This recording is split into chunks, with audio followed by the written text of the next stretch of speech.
this general purpose way of doing software recognize that the cost of computing is in software, not in the hardware.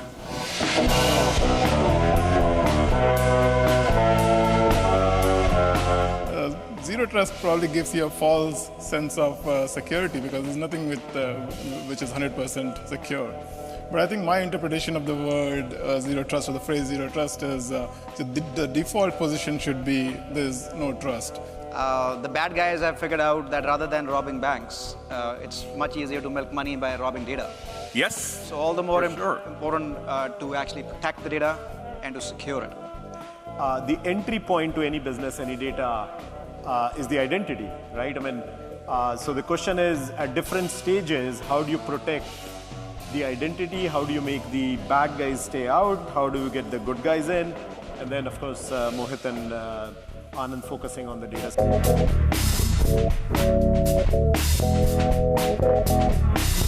I would say that what I'm most surprised by is the collective, adoption and the eagerness for everyone, not only to use this new technology, but to also push it forward.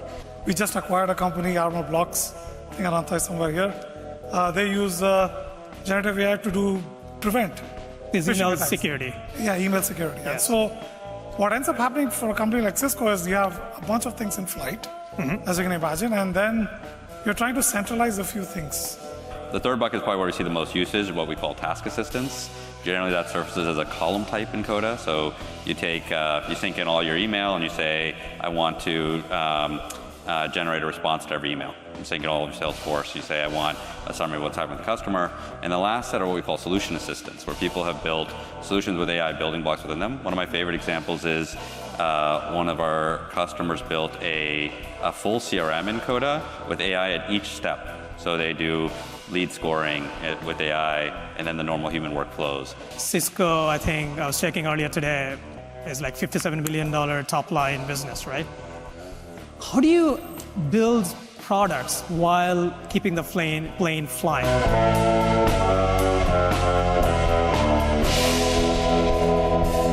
But the last 10 years really been looking at the intersection of mathematics and medicine. There's two particular companies I've been working on recently, Superbio.ai, which is a no-code AI platform for biologists to use libraries without coding. And so one way to think about aging is that it's an inevitable consequence of being a human organism on this earth. What do I mean by that? So the longer you're on this earth, the longer life that you have, the more chances there are for the cells in your bodies, the cells in your heart, in your brain, in your gut, to get damaged. Lobsters technically can live forever. Had it not been for the shell, they can live forever. They keep growing. They have this endless supply of telomerase. It's not, this is a first order approximation. It's not an entirely scientifically correct statement. However, at some point they get too big for their shells and they can't grow anymore. And now the idea of molting a shell and growing a new shell will take a lot of energy. A lot of ATP and mitochondria will be lost in the process, so they eventually die. So although the notion and science of longevity was not born by us observing jellyfish or hydra or lobster for that matter, if I structure, there are really 4 categories in my taxonomy.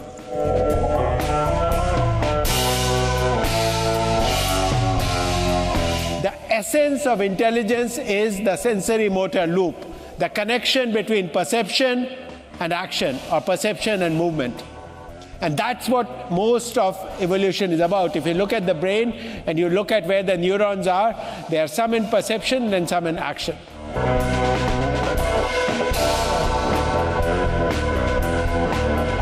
the younger generation, create that psychological safety for younger generation to learn, ask questions. The people I work with, they go somewhere, and then they go somewhere, they are like, oh, we have to bring Smita here, and then that's how, and for that moment they are a sponsor, and then maybe they become a peer over time. So that has been my experience. In an admirable way. That is a more important criteria for me. Awesome. Thank you so much. And my fast forward, I went to Silicon Graphics, and I knew I wanted to do a startup. I knew that when I was 10 years old, that I'm going to run a company. So I joined when WebMD, which is WebMD today. When Healthion was started by Jim Clark and Pawan Nigam from Silicon Graphics. I quit Silicon Graphics to help start.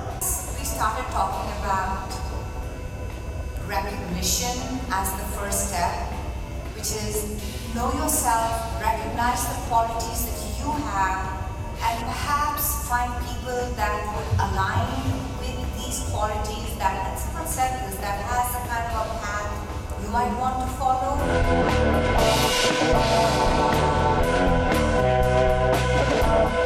Yeah, I really enjoyed the talk which Jensen Huang gave. And I must admit that I probably understood only around 5 to 10% of it. And what it made me feel was what I felt after it. I felt incredibly foolish. Do you like the energy here? Yeah, it's awesome. I get to meet a lot of people and it's good networking here. So Alok Jain, the man of the hour, let's find out from him what he's doing here at IIT Bay Area Leadership Conference and what Moonpreneur is all about.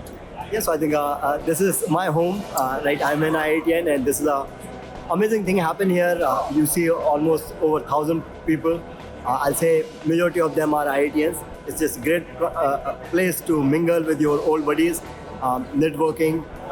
People are just sharing ideas, what's new thing happening. There are a lot of great sessions on generative AI and so. Here at IIT Bay Area Leadership Conference, how are you feeling today? I'm feeling really good and excited to meet so many wonderful people over here, including you. Thank you.